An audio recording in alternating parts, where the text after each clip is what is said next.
404 Boxing. All right, y'all, I'm gonna go ahead and give me one in on this Haney Kambosos fight.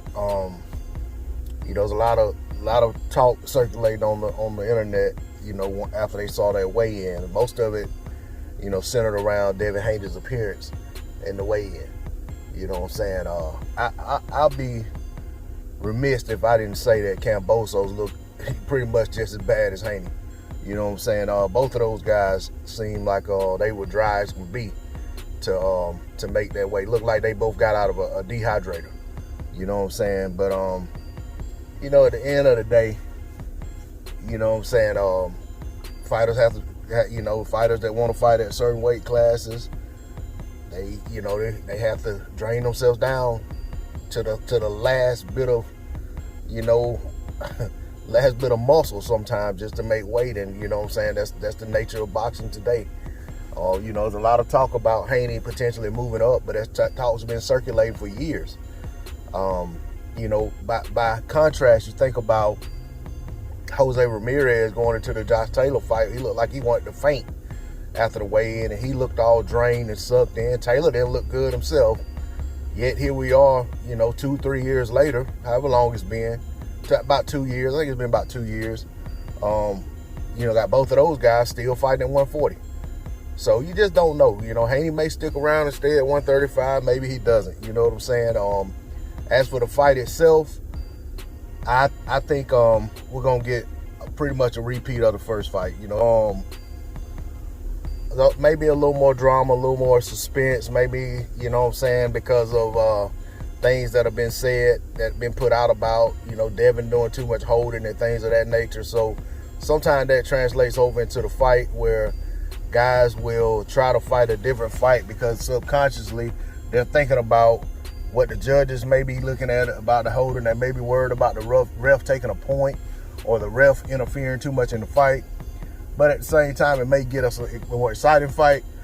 And it may also change the outcome in terms of instead of Devin being more defensive-minded and is fighting, pretty much staying in first gear from round 1 through round 12 because he didn't have to do anything else. Maybe this time he decides to get into second and third gear, which would probably spell doom for Kambosos.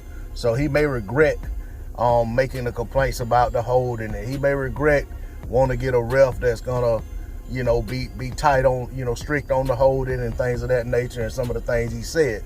But we'll see how it all plays out. But as for how I predict the fight going, I expect Devin Haney to win. I'm going with Haney winning by decision, but I wouldn't be surprised, if at some point in this fight, one of these guys hits the canvas.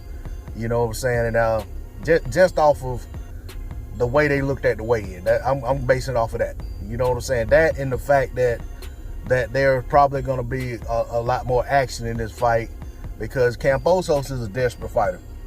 He pretty much reached his high water mark with his win over Teofimo Lopez. He talked down on Devin Haney as if Devin Haney was just somebody he was going to, run through because Haney wasn't ready. He was just a kid, whatever. And then he went out there and got dominated. This could be his last big fight or anything close to that resembles a big fight on this stage if he doesn't go out here and get the win, or at least give a much better account of himself in the rematch. So with that being said, I expect him to come out there and take more chances, which in turn may make Devin take more chances, but it also gives more openings for Devin to do more damage. Haney may take more chances because of some of the things that's being said. He is young. Young people do tend to be a little more influenced by noise and by things that people are saying, as we saw in the Jorge Linares fight. So, you just don't really know. If I had anything to do with the fight on the side of Team Haney, I say you go out there and you do exactly what you did in the first fight until you're made to do something different. If you're not made to do anything different, go out there and do the exact same thing, the exact same way, and go out there and get your decision. Take your championships and go back to the U.S. and regroup with your team and back to the drawing board to figure out what's next. That's all I got on it. D-Lo 404 Boxing. Like, share, comment, subscribe. I'm out. Peace.